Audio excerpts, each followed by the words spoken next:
지난 한 주간의 한반도 정세와 외교 안보 이슈를 다시 정리해보는 토요일 대담 코너 한반도 브리핑입니다.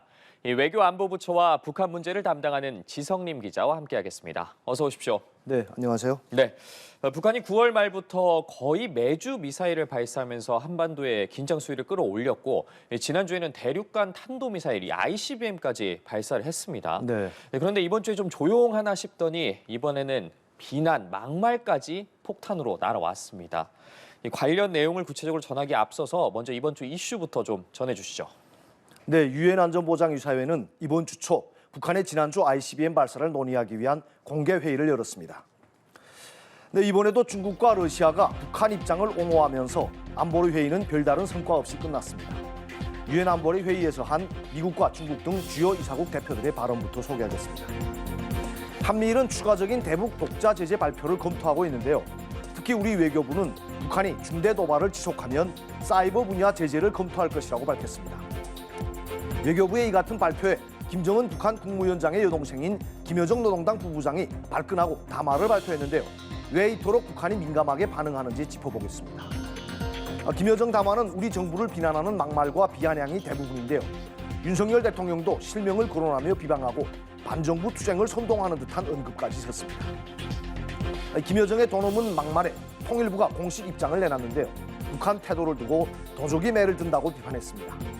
김여정 담화에 대한 정부의 반응을 전해드리겠습니다. 마지막으로 통일부가 북한 주민 시신을 돌려보내려고 시도했지만 북한 당국의 사실상 거부로 무산됐습니다. 자기네 주민 시신 수용도 거부하는 배경이 뭔지 살펴보겠습니다. 네, 유엔 안보리 회의에서 이 중국과 러시아가 또 북한 편을 들었다고 하는데 어떤 논리로 옹호를 한 건지도 또 궁금하고 또 이번 회의에서 미국은 안보리 의장 성명을 제안했다고 하는데 이 대북 제재 결의안보다는 수위가 좀 낮아진 것 같습니다. 어떻게 보십니까? 네, 현지 시간 21일 미국 뉴욕 유엔 본부에서 열린 안보리 회의에서 한미일 등은 북한의 지난주 ICBM 발사에 대한 안보리 차원의 단합된 공식 대응을 촉구했습니다. 하지만 중국과 러시아는 이번에도 북한의 무력 도발이 미국 탓이라는 기존 입장을 재확인했습니다. 이번 회의에서 린다 토머스 그린필드 주 유엔 미국 대사는 북한의 ICBM 발사를 규탄하는 안보리 의장 성명을 제안할 것이라며 추가 대북 제재 결의안과 같은 강한 조치가 필요하지만 중국과 러시아를 의식해 대응 수위를 낮췄다고 밝혔습니다. 이 같은 발언은 지난 5월 중국과 러시아가 안보리 제재 결의안에 거부권을 행사하면서 의장 성명을 대안으로 제시한 만큼 이번 의장 성명을 반대할 명분이 없다는 것을 강조하려는 의도로 보입니다.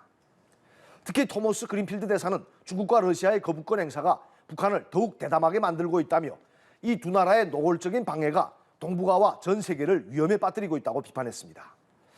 영국, 프랑스 등 서방 이사국 대사들과 이해 당사국 자격으로 안보리 회의에 참석한 한국과 일본의 대사들도 미국과 한 목소리로 북한의 ICBM 발사를 규탄했습니다. 반면 장준 주 유엔 중국 대사는 대화로 복귀하기 위해 미국은 신의를 보여야 한다며 군사훈련을 중단하고 북한에 대한 제재를 완화하는 등의 구체적인 조치를 취해야 한다고 말했는데 이는 한반도 정세 긴장의 책임이 마치 미국에 있다는 식의 주장입니다. 장 대사는 또 안보리는 항상 북한을 규탄하고 압박하기만 해서는 안 된다며 북한을 두둔하기도 했습니다.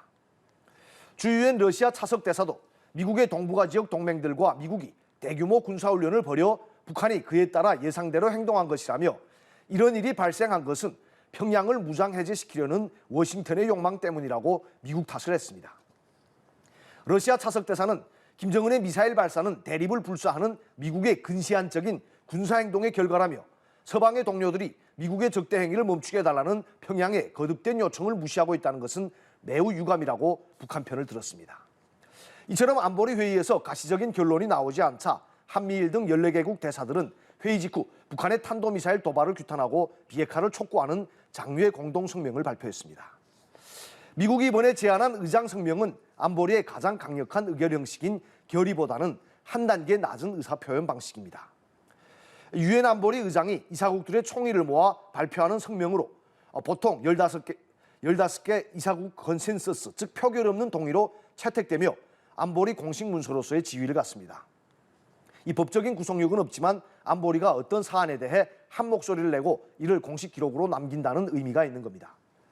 미국이 제안한 이후 현재 안보리 이사국 간의 의장 성명과 관련한 논의가 진행 중인데요. 이 중국과 러시아의 태도에 의장 성명 성사가 달렸습니다.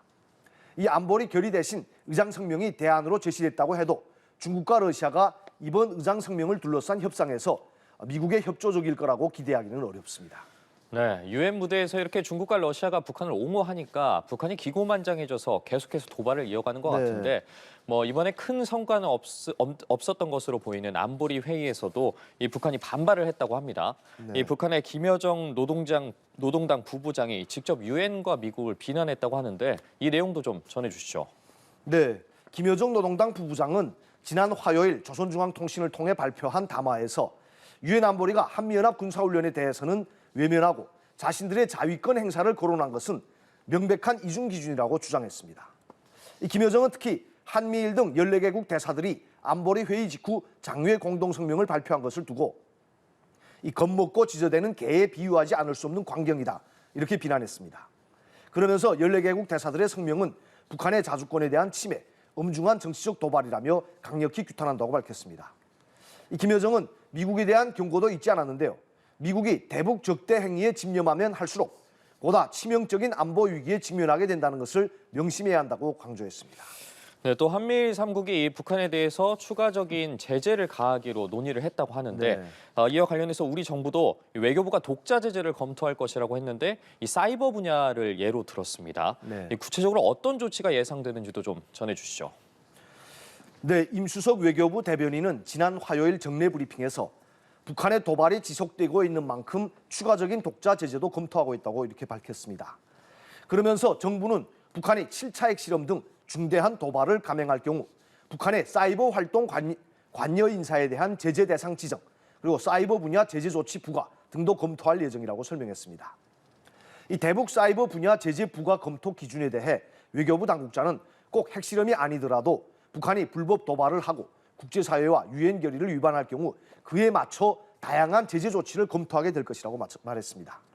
이 정부는 북한이 불법 사이버 활동으로 취득한 자금을 핵미사일 개발에 사용한다는 판단에 따라 최근 북한 암호화폐 해킹 근절 방안 마련을 미국 등과 협의하고 있습니다.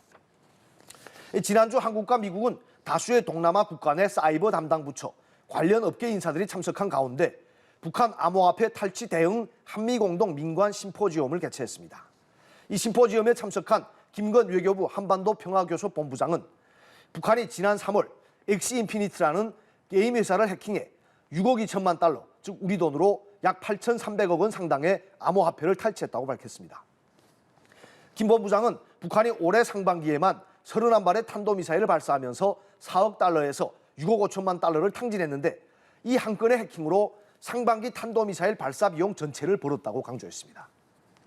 현재 한미 당국의 움직임을 봤을 때 북한의 도발에 따른 추가 독자 제재가 발표된다면 북한의 해킹이나 암호화폐 탈취에 강력한 제동을 거는 조치들일 것이란 전망이 나옵니다. 네, 북한이 이렇게 미사일을 펑펑 쏘아대는 게 이 암호화폐 탈취로 뭐 수억 달러씩 이렇게 벌어들이니 가능한 것 같은데 그런데 외교부의 이런 발표에 대해서 김여정 부부장이 담화를 내놨습니다. 상당히 화를 낸 것으로 보이는데 이렇게 민감하게 반응하는 이유는 뭡니까? 네, 우선 북한이 민감하게 반응하는 배경을 짚어보면 불법 사이버 활동, 이 불법 사이버 활동이 북한의 가장 중요한 외화벌이 수단이기 때문입니다. 이 국제사회의 대북 제재로 광물 수출과 인력 수출에 상당한 제약을 받고 있고 또 코로나19 사태의 장기화로 일반적인 무역을 통한 외화벌이도 몇 년째 정지되어 있는 상황에서 이 해킹과 암호화폐 탈취는 사실상 유일한 외화벌이 수단인 겁니다. 그래서 이른바 백두혈통인 김여정까지 나서서 신경질적인 반응을 보인 겁니다. 임수석 외교부 대변인도 김여정 담화와 관련해 북한이 불법 사이버 활동에 집중하고 있는 가운데 우리 정부의 독자 제재 검토에 이례적으로 민감하게 반응했다며 그만큼 북한의 핵 개발을 단념시키려는 우리의 노력이 북한 정권에 상당한 영향을 미치고 있다는 점을 보여주고 있다 이렇게 평가했습니다.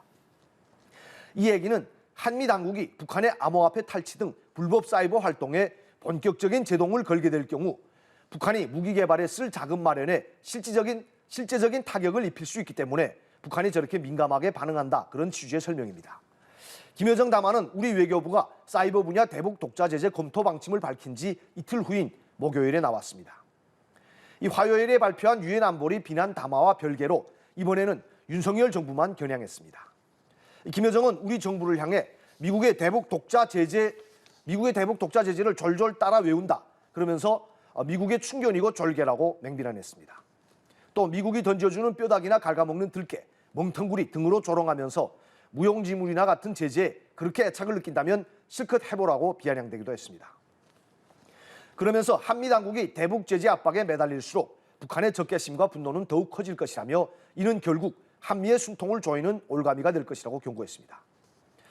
김여정은 특히 윤석열 대통령의 실명을 거론하면서 천치바보라고 원색적으로 비방하기도 했는데요. 더 나아가 한국 국민들은 자꾸만 위태로운 상황을 만들어가는 정권을 왜 그대로 보고만 있는지 모를 일이라며 반정부 투쟁을 선동하는 듯한 언급도 했습니다. 이는 명백히 우리 국내 정치에 대한 간섭으로 아무리 남북관계 경색 국면이라고 해도 매우 부적절한 발언입니다. 자기들은 우리 민간단체의 북한 인권 문제 비판에도 최고존엄 모독이니 하면서 민감하게 반응하면서 이 공식적인 직책을 가진 김여정이 나서서 상대 측 국가 원수를 실명 비난하고 거기에 반정부 운동까지 선동하는 것이야말로 정말 자가당착입니다. 김여정은 또 대놓고 서울을 관역이라고 위협하기도 했습니다. 김여정은 담화에서 그래도 문재인이 앉아 해먹을 때에는 적어도 서울이 우리의 관역은 아니었다라고 언급했는데요.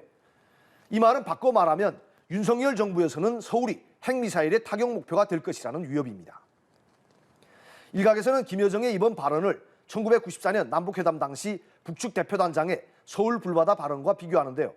그때는 구형 재래식 무기인 장사정포나 방사포로 서울을 위협했다면 지금은 전술핵 탄두를 탑재한 단거리 탄도미사일로 겁박하는 상황이라 그야말로 위협의 차원이 다릅니다. 즉 핵무기를 가졌다고 남쪽을 아주 무시하는 태도입니다. 그러니 우리 국내 정치에도 간섭하려는 게 아니냐는 그런 관측이 나오는 겁니다. 네, 말씀해 주신 것처럼 우리나라를 무시하고 비난하는 북한의 태도가 점점 심해지는 것 같습니다. 그래서 우리 통일부가 이 김여정 담화에 대해서 비판을 했는데 관련 내용도 좀 전해 주시죠. 네, 통일부의 공식 입장 앞부분은 직접 들어보시겠습니다. 김여정 부부장이 우리 국가 원수에 대해 저급한 막말로 비난하고 초보적인 예의도 갖추지 못한 것에 대해 매우 개탄스럽게 생각합니다.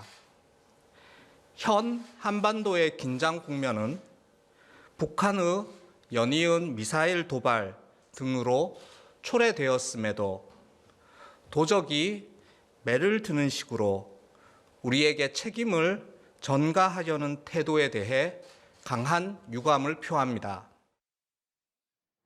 네, 통일부는 김여정의 국내 정치 간섭 시도도 비판했는데요. 우리 국민에 대해 반정부 투쟁을 선동하고 체제를 흔들어 보려는 불순한 기도를 강력히 규탄한다고 밝혔습니다. 이어 이러한 시도에 우리 국민은 누구도 동조하지 않을 것이며 오히려 북한 당국에 대한 인식만 더욱 나빠질 것이라는 점을 알아야 할 것이라고 충고했습니다. 김여정의 막말 담화에 일각에서는 정부 성명 등의 강도 높은 형식의 대응 가능성이 거론됐지만 이 당국의 논의 끝에 통일부 입장이라는 상대적으로 절제된 방식의 대응이 이루어졌습니다. 하지만 통일부의 입장문을 보시다시피 북한의 태도를 도적이 매를 드는 것에 비유하는 등 비판 수위가 결코 낮진 않습니다. 네, 그리고 또 통일부가 우리 지역에서 발견된 이 북한 주민으로 추정되는 시신을 돌려보내려고 했는데 이 북한 측이 사실상 거부를 해서 우리 측에서 이 시신을 화장하고 안장할 예정이라고 하는데 도대체 이 자국민 시신을 받아가지 않는 이유가 뭡니까? 네, 우선 그 해당 시신 발견 경위부터 보면 이 시신은 지난 7월 말 경기 연천군 임진강 군남댐 근처에서 발견됐습니다. 여성이었는데요. 당시 이 시신 상의에는 김일성, 김정일 초상에 있는 배지가 달려 있었습니다. 이 국립과학수사연구원에서 정밀 감식했지만 우리 국민 DNA와 일치하는 결과는 없었고 통일부는 이달 10일 이 여성이 북한 주민으로 추정된다는 수사당국의 최종 조사 결과를 통보받았습니다. 이에 통일부는 지난 11일 남북공동연락사무소 채널을 통해 시신과 유류품을 판문점을 통해 인도하겠다는 내용의 통지문을 북측에 전달하려 했지만 북한은 통지문 접수 의사조차 밝히지 않았습니다. 이에 통일부는 같은 날 언론 브리핑을 통해 북한 주민 시신을 인도하겠다고 제안했지만 2주가 지나도록 북한에서는 아무런 반응이 없었습니다. 결국 통일부는 어제 북한이 아무런 의사도 밝히지 않아 시신이 발견된 관할 지자체와 협의해 사체를 무연고 사망자로 화장해 안장할 예정이라고 밝혔습니다. 이 북한 주민 시신을 북측에 인도하지 못한 경우는 과거에도 있었습니다. 2010년 이후 총 23구의 북한 주민 시신이 돌아갔지만 북한 당국의 이번과 같은 무응답으로 우리 측에서 처리한 경우가 2017년 2차례, 2019년에도 한 차례 있었습니다. 북한이 우리 측의 접촉 시도를 무시한 것은 이 북한군의 무력 도발과 이에 따른 한미의 군사적 대응으로 남북 관계가 최악의 국면인 것과 연관이 있어 보입니다. 하지만 더 중요한 이유는 북한 당국이 코로나19 유입을 막기 위한 국경 봉쇄를 계속 유지하는 상황에서 아무리 자국민 시신이라고 해도 수용하기 싫었기 때문이 아니냐, 이런 관측이 나옵니다. 네, 시청자분들께 전해드릴 말씀이 있습니다. 이 한반도 브리핑은 계속되지만 지성림 기자의 출연은 오늘이 마지막입니다. 이 지 기자는 작년 12월 첫 주부터 이 프로그램을 맡아서 1년 동안 한 주간의 외교 안보 이슈를 잘 정리해서 전해드렸는데요. 이 주중에는 취재 현장을 챙기고 이 주말에는 한반도 브리핑을 진행하느라 정말 수고가 많았습니다. 다음 주부터는 연합뉴스 이봉석 부장이 출연합니다. 앞으로도 많은 시청 부탁드립니다. 지 기자, 그동안 수고하셨습니다. 네, 감사합니다.